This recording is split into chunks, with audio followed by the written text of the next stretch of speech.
Hello, Kayla, and thank you so much for coming and being here with us. And hello, thank you for having me. Yes, absolutely. So this Voices for Wellness became a thing. It was this like interesting epiphany that I had one night where I was just like, we have got to have more voices that are talking openly and sharing essentially their stories and the tips and tricks that they use for the holistic or whole health that they're using in their own lives. And so this is episode 2 with Kayla Butts. And thank you so much again, Kayla, for being here with us. And I'd like to ask you to please introduce yourself to us all and give us your background. I have been a dietitian for about the past almost 15 years now. Man, the time is flying by. And I've worked in every sector from individual counseling clients, and then also in the hospital setting. I've worked in management. I've worked in long-term care. I've worked in acute care. I've done cooking classes and nutrition classes for kiddos. So my passion is just food, all around food. Love food. And that's certainly something we can talk about pretty regularly, is because clearly I have somewhat of a passion for food as well. And it's been nice for us to be able to work together. And it probably has been about 15 years, or I guess since 2010, so 10 years. That we've been getting to know each other through different, farming things over the years. So, yeah, it's good to have been able to stay in touch with you guys, and certainly to help to be there any way that we could after Hurricane Harvey, which was pretty devastating to, of course, your family, but a lot of folks. So, yeah. Absolutely, it was. And I wanted to say, thank you for bringing that up. I wanted to say thank you because you organized, I don't know if everybody knows, but you organized a huge group of people to come out and help us after Hurricane Harvey with the Grow Local nonprofit. And it, I have to say, it was an extremely challenging time. And I think we're actually still recovering. But just having so many people band together, people that were just acquaintances, people that we had never met, volunteer to come and spend time with us and help us clean up that. It was just such an inspiring time. It made the devastation just livable. It made us able to move forward with positive, hopeful hearts. So thank you so much for that. You're welcome. The next question I like to ask people, because I think it's definitely what happened to me and a lot of folks, and certainly the folks that I'm gathering for these stories, but what happened in your life or a lifetime, kind of when, how, why, where did you get so connected and focused on wellness as a top priority in the way that you communicate, even if the top priority of your communication is just to share lovely food with people? There's always a background element of what we do with that has to do with wellness. And so why did your focus get into wellness? Thank you. Yes. So I was not always a self-proclaimed foodie. As I said before, I grew up in Corpus Christi. I'm the only daughter of a single mom who put herself through school, and she was always working at the time. So if she didn't have one job, she had 2 plus schooling. So nutrition often took a backseat to convenience and affordability. So I like to call myself a fast food kid because I basically lived off of Happy Meals and chicken nuggets, And I started to see a shift. You kind of talk about a shift, and it happens at a certain point in your life where you see the choices that you make early on begin to affect your health. And it can be all the way from your physical health. That's usually the first implication. But that can also work into your emotional health, your relationships, and then of course your mental health. And I saw that a lot with my family. People started getting hypertension. 3 out of 4 of my grandparents died of cancer, and I started to see the impact that our choices were making. And I've always had the strong calling to help people. I saw myself serving them in some way or another. And the medical field was just the first thing that really attracted to me. And I decided I was going to go to med school, but there was always a discord in my heart and in my belief, because, you see prescription drugs being the main form of treatment. And I'm so glad that we're seeing a shift with a lot of physicians but I didn't want to give a pill for something that could be prevented with simply just helping somebody make better choices. Most of our chronic diseases are based on poor lifestyle choices, not eating right and not exercising, not taking care of yourself. And so that's where I took my first nutrition class kind of as an elective to feel the waters, and I fell in love. And I ended up getting a master's degree in nutrition and becoming a dietitian. Right. Yeah. And so it's, you know, my background is a little bit in healthcare in that way too. Of course, I've always been on the side of communications, but because I did public relations for doctors and for hospitals, I got to know a lot about what was going on in the background and then what we're communicating to the public. And one of the initial major shifts for me was actually in a pediatric endocrinologist that was at the children's hospital that I worked at, that was bringing up the idea that because we drink soda waters, even diet soda waters, so many gallons a day, basically, that we were seeing, and this was back in 2010, that we were seeing a drastic increase in obesity and diabetes in children. And he was adamant about having that conversation. And so while a lot of the shift in wellness for myself really started when I was young, for some of the same reasons you spoke of, my voice for wellness shifted, and with that story really, in that we had someone saying, look, we've got to pay attention to something here that is going to come at us like, you know, like a heavy train. And if we're not prepared for it, you know, and so for 10 years, for a solid decade, there's been a big portion of people that have been trying really hard to communicate a lot about this, not in the idea that, you know, we're here to tell you how to do it. We're just simply here to share with you opportunities to know if you make choices, or if you'd like to make choices the way we're making choices, that we can help shift away from some of those things you might naturally deal with. And so really that's a huge part of what this Voices for Wellness concept is about, is just really giving us the opportunity to share what we know and what we're doing that someone might pick up on. And so on that note, I would love it if you would give us 3 tips or tricks that you would want someone to have in their pocketbook when they're pulling it out to try to figure out how to be more well. Well, thank you for what you said. I really appreciate you kind of talking about how our job is not to tell you how to live your life, but really to empower you to make those good choices, and to educate you. At the end of the day, your choices are your own. I'd like to start off with kind of piggybacking on what Tim talked about last week, and that is mindfulness. If you don't come away from anything else from this conversation, there is one change that you can make today that can cause you to lose weight, to feel better, and to start to see yourself improve on a wellness and health spectrum. And that is intuitive or mindful eating. And you know, we kind of talk about mindfulness, and a lot of people I'm sure that are watching are familiar with the term. But if you're not, or if you're not familiar with it, how it applies to eating, it's really following your body's cues to eat, in order to eat and nourish your body. So instead of, you know, I call it eating by the clock, you know, oh, it's 12 o'clock, I better eat lunch. And, you know, it doesn't matter if you're hungry or you're, you know, or you're full from a late breakfast, you're on a schedule, you have a habit. And that may lead to overeating, or waiting far too long to eat. And so then you tend to overconsume.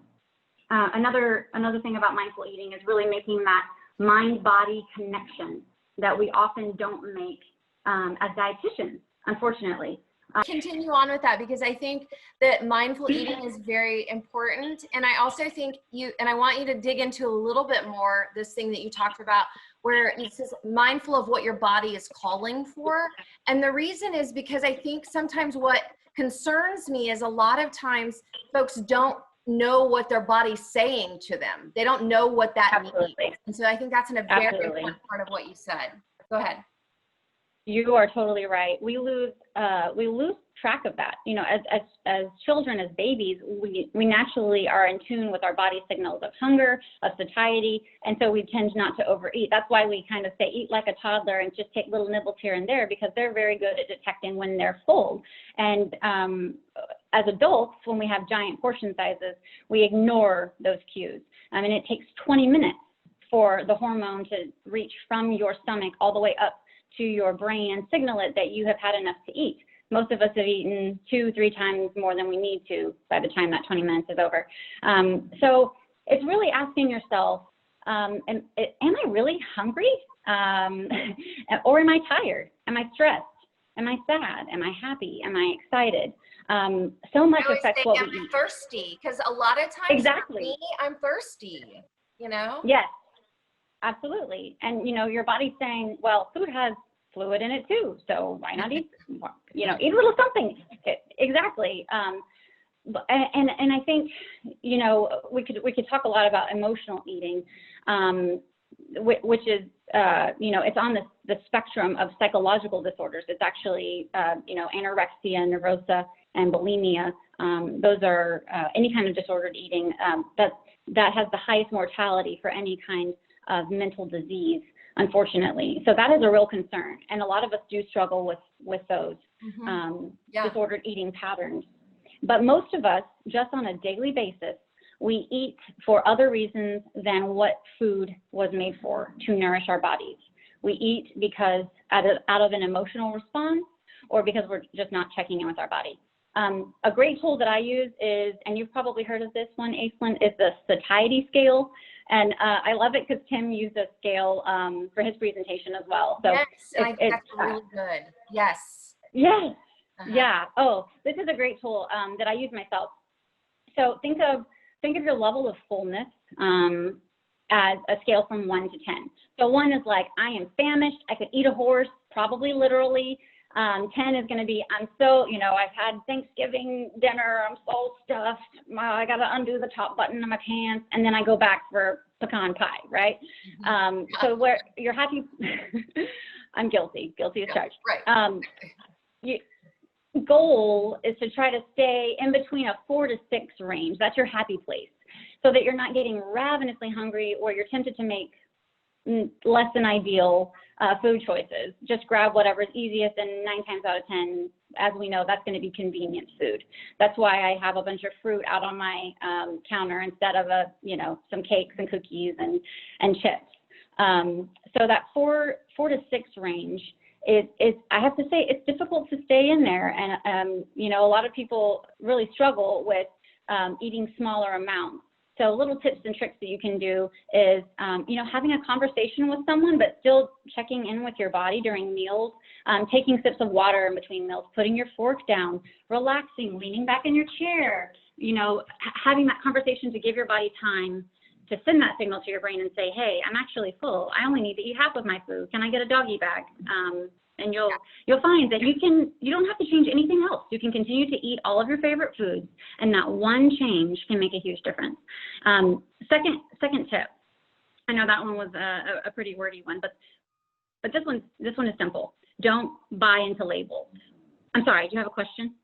Well, what I was going to say is that when you're talking about that idea of, do I feel hungry? So I oftentimes will think about the 3 o'clock hungry. And a lot of times the 3 o'clock hungry, aside from also there just being some other things with like sugar and how much sugar, and then the 3 o'clock slump and how your body reacts to insulin and stuff like that. But even if we put that part of it aside and say, okay, well then what it is that I've got the afternoon slumps and I'm bored and I've been sitting at this desk for so long that what I need to do is get up. And so a lot of times what happens is we get up and we go to the coffee thing. If we're at our office, we get up, we go to the coffee thing, we might find a little snack, we chat with our neighbor. That's enough to give us that movement, but it's the thing that got us up was to go, okay, well, I'm gonna go get an afternoon snack. And so while we've been at home, and for those of us that work home, what I do instead of going to the coffee to get the donut or whatever is sitting next to it, I go out into my backyard, I take a deep breath, I walk in the grass, I dig in the dirt a little bit. So just shift what I'm doing. Do you have any suggestions for folks? And clearly a lot more of us are home right now and having a little bit Yeah. more accessibility to do that kind of stuff. But there's also still a lot of people that are in corporate situations. Do you have any suggestions for what someone else might do besides getting up and going to the coffee thing and getting a donut instead of that? Do you have any suggestions for that? I mean, thoughts? Absolutely. Because I struggle with this too. I have an office desk job. So I am literally at my computer for 8 hours a day, and breaking up the day is critical in me not only feeling better, but staying focused. So I actually have a pair of 10-pound dumbbells in my office. And I either escape to a little corner where there's a low traffic area where no one, typically goes by, and I'm not going to be a tripping hazard. And I pull out a few sit-ups or push-ups, or I have my little dumbbells and I do a quick little exercise. It may sound silly or extreme to some, and if that's you, then just take a walk. Yeah, just take a walk around your office building. Just schmooze with some of your coworkers and get to see what they did this weekend. One of the favorite things that I like to actually consume when I'm feeling the 3 p.m. slump is green tea. But I have a little special mixture that I find really effective. I grate in some fresh ginger, and that really helps kind of curb your appetite. And then I add just a little bit of honey and some apple cider vinegar. Which is, as you know, is a natural antibiotic, and it's good for inflammation and all kinds of things. So I just brew myself a cup really quickly and sip it at my desk, and I feel refreshed and ready to continue on with the last couple of hours of the day. Yep, I do the tea too. Definitely. That's Yes. the one that I learned, and getting up and walking around, and yeah, that's good. So I'm sorry, I didn't want to interrupt you, but I felt like that was something that I think can really connect with a lot of people. And so, okay, so give us tip number 2. Yeah. Tip number 2. Yes, sorry. We're going to be here all day. It's don't buy into food labels. Yes. And I think a lot of people, this is a big ticket item when I have my individual counseling sessions, is we either think we know what is good for us, or we trust the food advertisers who are so fantastic at marketing these foods that what they say is true. Unfortunately, we can't trust that. I'll give supplements as an example. So the very large range of supplements and vitamins that are out there are mostly very loosely regulated or not regulated at all. So they contain a lot of fillers, and they contain contaminants sometimes. So you have to be extremely careful, consult your doctor, consult your physician, consult a dietitian to make sure that what you're taking is actually good for your body and not filling your body with a bunch of junk. Another example that I have to say is one of the most abhorring things that I have found out with food labeling tactics is that they have worked the numbers. So if you look on your nutrition facts, you'll see fat, total fat, sugar, calories. Well, we started to worry about trans fat about 10 years ago when we found out that it is linked to heart disease. There's a very strong, basically a causal link. You eat trans fat, it's going in certain amounts, and in certain people, it can very easily promote heart disease. Unfortunately, food labels, the FDA has allowed them to include less than 0.5 grams of trans fat and not have to put it on the food label. So the only way to detect that trans fat is to look for your partially hydrogenated oils. So it's little things like that. They're very sneaky and very tricky. So I always recommend going straight to the food label, ignore the front of the package, go straight to the food label and look at your ingredients, because that is what will tell you what is in the food. I mean, better yet, buy something fresh, buy something local, support some local friends and people, and cook it yourself. Now the one positive thing that there have been several, but a huge positive thing about the pandemic is that people are cooking more than ever. I mean, I actually went to the H-E-B and couldn't find yeast for the first time in 20 years. It's amazing. So this is a great opportunity to really stretch yourself on a culinary basis and enjoy some fresh food. Yeah. So that's number 2. Don't buy into the food label. Yeah, and no doubt we have seen a huge increase. All of the local farmers and folks that are doing any kind of local food delivery or anything like that have absolutely, we're thriving right now. And so, and Yeah. that's been something we've been yearning for and working hard for a solid decade, some more than that. But you know, it's really nice to see that, and to be able to contribute and to have someone see. I was talking to a friend of mine who does food delivery the other day. He brought some local farm food to our door, and when he left, I said, "Thank you so much for helping to feed my family." And he said, you know, that's such a big deal to hear that from somebody. And I said, I know. And I think we need to remember to talk to each other about it, because people are getting nervous, and they're picking up those packages and they're trying to understand what calories mean and what sugar. I mean, as much as I'm involved in it, now I'm certainly not a nutritionist, but as much as I'm involved in it, I don't know what any of that stuff means. So I'm looking for, is it a word I know? Is it real? Is it a real food? And so it's just the idea that, you know, if we can break it down as much as we can into just the ingredients, just the specific ingredients that are in that product, then it's so much easier. And I actually have even gotten to the point where I don't even stress about whether it's organic or not. All I care about is that it has whole foods in it. That's the most important thing. And as often as possible, what can I do in my own home to pull it all together, rather than buying a package of something with it all mixed up in there together for me? And, you know, it takes away some of the convenience, but there is a lot of things that are worth putting away the convenience for. And our wellness is one of those things, I believe. So. I could not agree more. I completely agree with you. And as you had kind of talked about the convenience factor, I think we tend to overestimate sometimes how much it takes, you know, to grill a chicken breast and put some frozen veggies in the microwave. It doesn't, you know, we don't have to make it complicated. We don't have to Pinterest our lives or make everything Insta-worthy. You know, you're feeding your family. That's important and noble enough. So I give everybody kudos and A+ gold stars for trying, because we're all pushed for time. But in my experience, you pay with your time and your money, either in the beginning with good food, fresh ingredients, and high quality food stuff, or in the end with prescription drugs, hospitalizations, chronic visits to the doctor.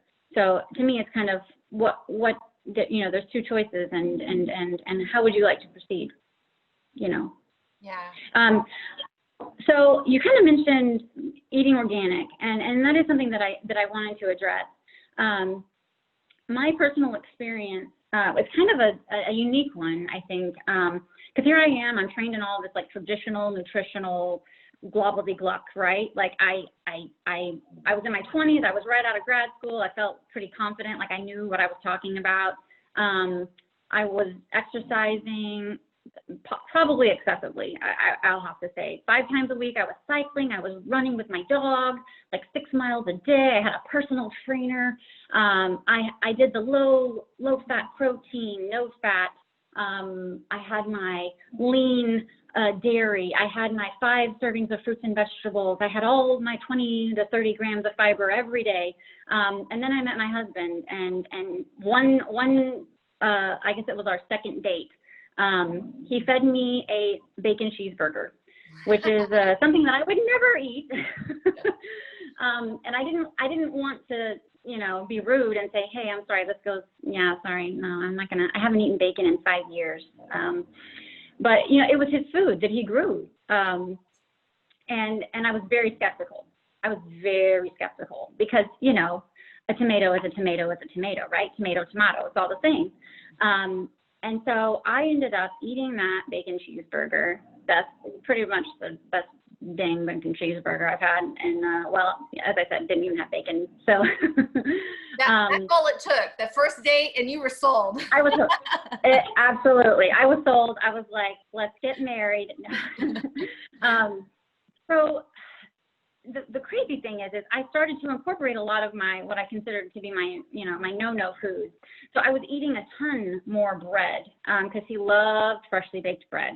So, you know, he had his bread maker and he would make me bread. And, you know, I slice off a teeny tiny piece in the beginning. And then, of course, you know, we were dating a few months down the road, and I had a big hunk of bread. And I was eating the full fat, like ground pork, you know, where I'm a 96.4% kind of girl. And so I started to notice that this, and I was working out a lot less, but of course I was helping him with gardening.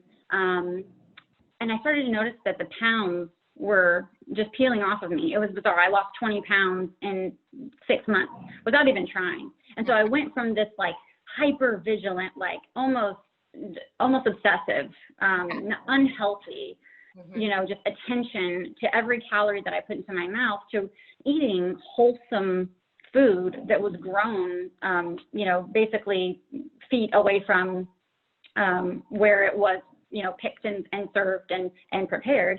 And it just made it a huge change. And you know, when we were dating, as I said, I was just kind of like, oh, you're full of BS. He was like, you got to try one of my chickens. I mean, how many men have tried to woo you with their chicken, right? And I was like, chicken.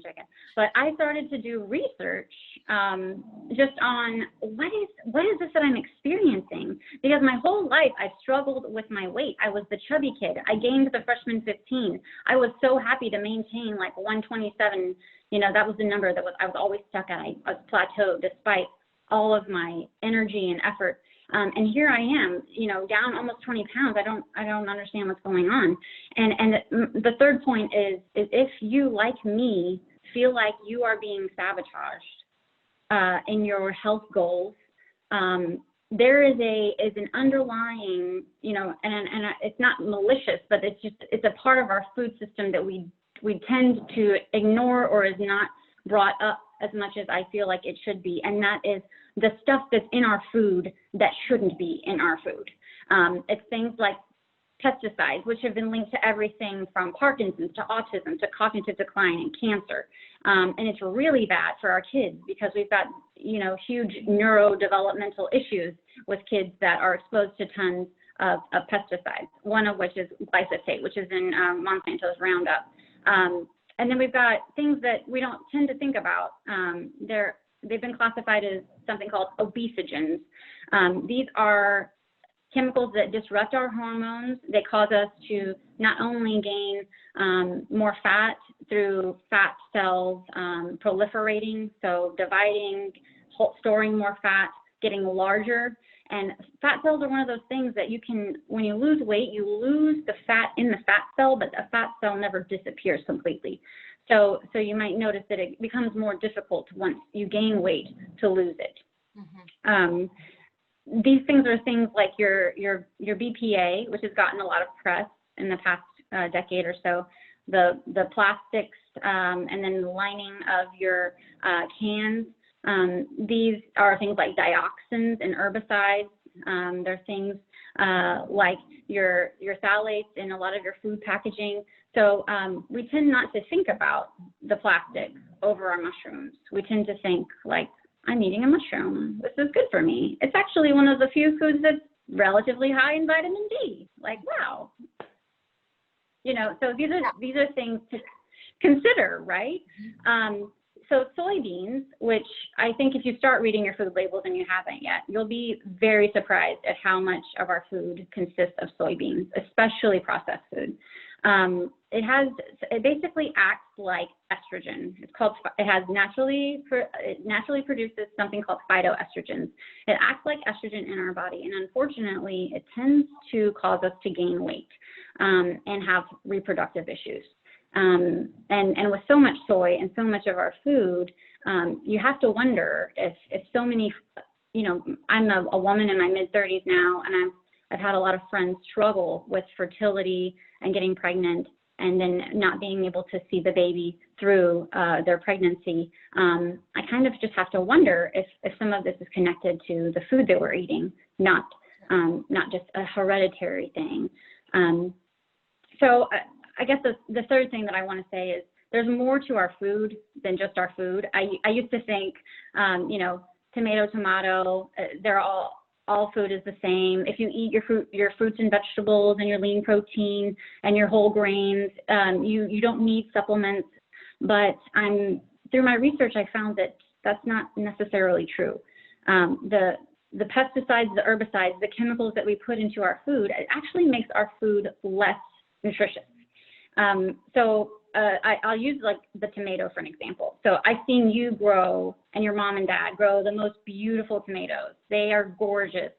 And we have grown literally thousands of pounds of tomatoes. Like I got tired of, did you ever get tired of like bagging your tomatoes afterwards? They would just not there sit yet, there but and someday we will. Oh, girl, come to our house, girl. I haven't been farming for a decade, so I'm just really getting into it these days. But yeah, I know exactly what you mean. Yeah, overabundance of something. There's always okra is always my overabundance.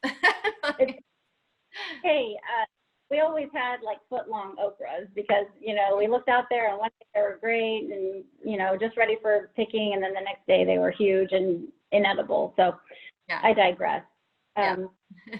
Justin always prided himself on his tomatoes. That just seemed to be like the thing that he just really had to get right. And he's taught so many classes how to grow tomatoes. And so we've done a lot of research on it. And one in particular is the difference between a tomato that's grown without chemicals and a tomato that's grown with chemicals, kind of like your traditional store-bought tomato. So if you think about the tomatoes that you get at the store, let's take aroma, for example, because that's what I grew up on. You know, they're these great, like rounded, almost kind of square shapes. Yeah. They're made that way so they fit easily into the crate, right? They've got this kind of thicker skin that can be a little bit unpleasant, right? And that's because they don't want them to bruise, obviously, while they're getting shipped. They're stored in these crates for long periods of time in warehouses, right? They're exposed to things like light and heat. So a lot of the nutrients in them are degrading, especially things like vitamin C and your B vitamins, which are susceptible to those elements. So that is just in the process of transporting the tomato. And and where the tomato is grown and picked, that is extremely formative. It's just like how our kids are raised, you know. When the tomato is doused with some pesticides to keep the bugs from getting it, and so it looks nice and pretty, and maybe an herbicide or two to keep the weeds at bay, it actually kind of stunts the tomato in a way that it doesn't have to produce natural anti-inflammatory agents like lycopene to fight off those bad bugs. So basically what you're saying is that you're trying to get the immune system of the vegetable to be strong enough to fight its own fights, right? But if we give it all the medicines to keep it from fighting its own fights, then the tomato itself doesn't have a strong enough immune system to fight its own fights. And now we're receiving it. Said. Exactly. So perfectly said. So this is what happens, and this is how, you know, it's amazing, the God's creation. It's so smart. What happens is when you know those dang stink bugs, when they come and they pierce one of your tomatoes on your tomato plant, that tomato actually increases its production of lycopene and other antioxidants in order to alert all of the other tomatoes on that vine that there's a bug around. And it's like, girls, get your dukes up, put on your good girls panties, there's bad guys coming, right? So it's actually, you know, we like to joke if we had a customer that was eyeing one of our tomatoes that had, you know, a little blemish on it, we would say, well, that's really better for you, you know, it's good for you, it's higher in antioxidants. So you can pull that one out of your playbook if you need to at any time. Yeah. But then we leave that tomato on the vine until it's that beautiful red color. And you think about where your food gets its nutrition, it absorbs it through its roots, through the ground. And that's why, and that is why organic farming is all about feeding the soil, because that's where the nutrition is. So if you cut that tomato when it's still green, it hasn't had a chance to absorb all of the nutrition that it could possibly do that. So that's why, you know, if you feel like your grandmother's tomatoes were much better than the ones you get at the grocery store, that's why. The antioxidants, they were. Yeah. It informs the taste of the vegetable as well. That's why we're naturally drawn to produce with vibrant colors, because all of those colors symbolize a different antioxidant, which helps fight off things like cancer and inflammation and basically every chronic disease that we suffer from. So kind of a big deal. Yeah, absolutely. And every single one of those things has different types. Every single one of those vegetables has different types of nutrients that we does need. And so of course we could spend 8 hours talking. We could spend an entire weekend conference talking about vegetables and farming and all of the things like that. So about, organic and all of those things, I think it sometimes scares people off, but really when you're talking about organic as a top priority, for me, it's always about your local farmers that are using they're using as little product as possible. And the main reason they're using as little product as possible is because they're trying to keep the expenses down so that when they sell you that tomato, I mean, yes, of course, they're doing it for health reasons as well.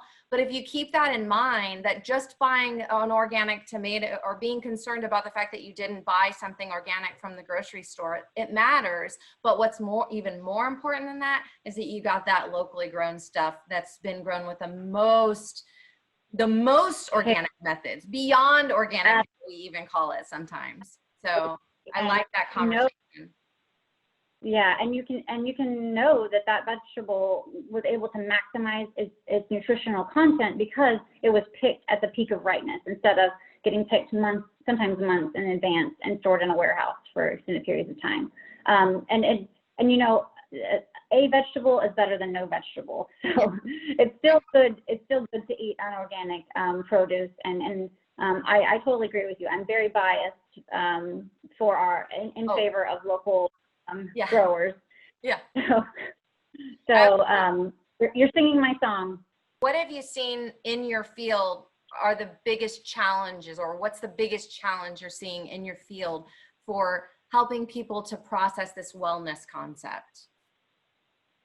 That's a fantastic question. I think for nutrition, just because it is such a hot button issue and people have so much interest in it, they often do their own research, and there is so much misinformation out there. So it's very hard to convince someone that something that they've read or seen on the internet with a quick Google search is not necessarily accurate or research-based. The other issue is that, and I've had clients in the past that are, extremely knowledgeable, and they are, very intelligent and could probably think, teach me a thing or two. But it's difficult when everybody kind of considers them an expert. If they read a couple of nutrition books and they feel empowered, and that's really the goal. Like that's my goal, is empowering people to make good choices. But it's hard when, I have patients all the time that say, my uncle told me that I can't have rice. Is that true? So it's little things like that. So it's nice when I get a chance to visit with somebody that has some preconceived notions or has been told something that isn't necessarily true. And then with personal clients, I've struggled in the past because I want to help you succeed, but I'm not there I can't do the work for you. Right. And that I struggle with because I want so much for them to succeed in their goals. So it's so hard for me to see someone who is not at the place in their life where they can put in the effort. And that's okay. That's okay. There's always tomorrow. Tomorrow's a new day. I think you said it in the previous podcast, every day's an opportunity to make a new choice. Yep. So. Yep. Yeah, I did talk about my spectrum. I use the spectrum theory all the time. And, because I've been doing this, or you've been doing it for 20 years, doesn't mean that someone we first talk to is going to make that first step and jump right to where we are in these conversations, where they know everything about tomatoes and they understand lycopenes and they know what trans fats to look for. No, they're not going to do that, but that's okay. Take step one. And, and really take good care of yourself and your like you said, take good care of your own mental wellness as it relates to it. Don't beat yourself up for it. Just say, okay, today I'm starting over again. And today this is what's working for me. And tomorrow I'm going to, start over. And I do think it's scary for people. I think that that's probably the thing that concerns me the most about it all, is that there's so much information out there that it's just, and who do you trust, And so I think that's a huge reason why this whole Voices for Wellness came about for me, because it's not about me saying, this is how you do it, or you saying that, or Dr. Imran or Tim or anyone saying, this is what you have to do to be well. Rather, it's saying, this is what we've done to be well. And if you connect with any of this, then this is a good place for you to give it a try. And that's why I think it's really important for us to share our stories. Absolutely, absolutely. And I would just like to encourage whoever's listening that's having that hard day, made some choices that they regret. Forgive yourself and move forward, and know that none of us are perfect. Even that person that has the most impressive life on social media, they're struggling just like you are. So forgive yourself. Yeah, we absolutely are. I am a sugar addict. It is what it is. And I know it when my body shows signs of eczema. I have specific eczema patches. I get joint pain, and it's because I like to eat a lot of sugar. And when I do, I have to step back just like everyone else does and reassert my life and try new things and start tomorrow. And even if I started today on a new path, and then in a month from now, I'm back to my old bad habits again. So, I mean, I guess my point is that you're right. We're not perfect. No one's perfect. We're all dealing with the exact same type of things, and we're all trying to figure it out the best way we can. Absolutely. And it's a continuum. This isn't that's why fad diets don't work. This isn't a quick fix. It's not a magic pill. No. This is your life, and it's long lasting. So have the birthday cake, shoot, eat the chicken fried steak, have your favorite things. Michael Pollan said it best: eat food, not too much, mostly plants. It's just, I like to call myself, a pretty laid back dietitian instead of like a food Nazi, because you have to be practical. Enjoy your life. It's not about complete discipline at all times. That's not living. Yeah, no, absolutely not. Kayla, just so that we don't leave this without having a little bit of a conversation about this pandemic time, what are some of the concerns you have related to your specific skills and job related to pandemic and wellness?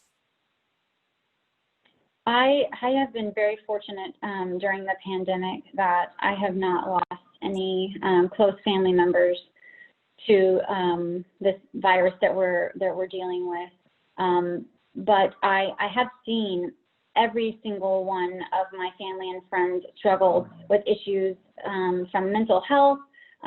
They're either, I saw this meme. You either come out of COVID a chunk, a hunk, or a monk. Oh, a drunk. That's it. I might be a little bit of all of them, by the way. It's all about balance, Aislynn. Right, balance. I'm very balanced.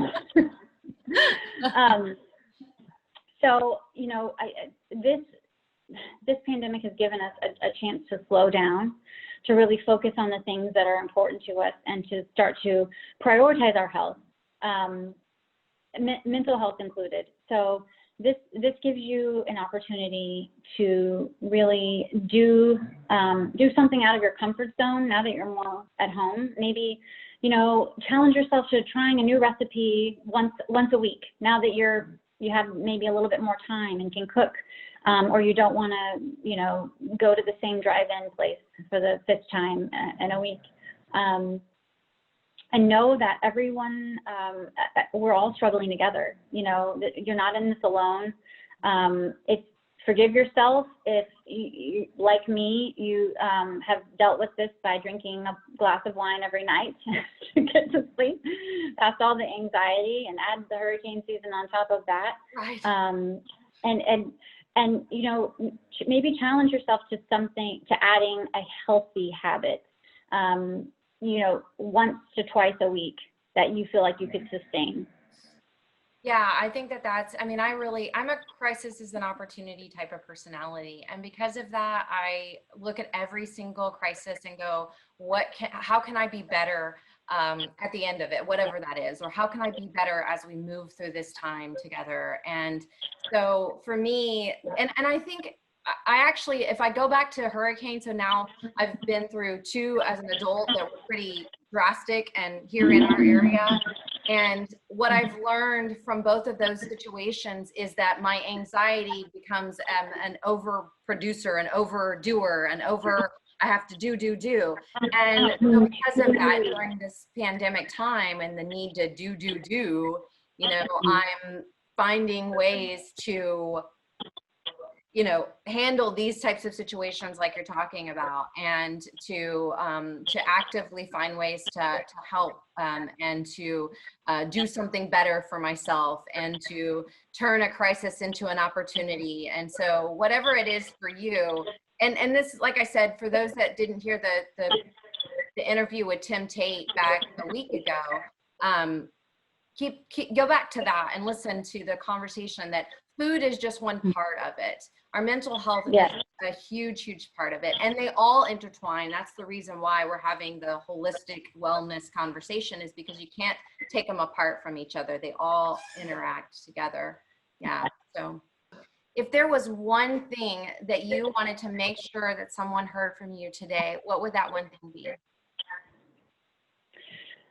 So I know we've talked a lot of sciencey, dietitian-y type stuff. So I just want to say, don't overcomplicate it. I'm going to quote Michael Pollan again. If your grandmother wouldn't recognize it as food, don't eat it. Yeah. And that basically comes down to that. So don't, just. I love it. I love it. That's very good. Kayla, Simple. Thank you so very much for your friendship all the years, and for what you do for our community and communication about food, and what you and your family does to help feed our community as well. Thank you so much for that. Thank you all to the audience for being involved with this, and for coming and being a part of this conversation of stories with Kayla and I. And I want to just remind everyone, you can also go back and watch Tim Tate's episode. It is on YouTube. Very easy to find there as well. And on episode 3 is going to be on August the 18th. That's with Dr. Mohammed Emran. And he's going to talk to us about his wellness take. He's a local pediatric surgeon. And also, if you're interested in being interviewed because you've got stories about wellness and how your wellness has benefited you, we'd love to schedule you for an interview as well. So thank you again, Kayla, so much for your time. I appreciate you very much, and I hope everyone has a wonderful weekend. Thank you.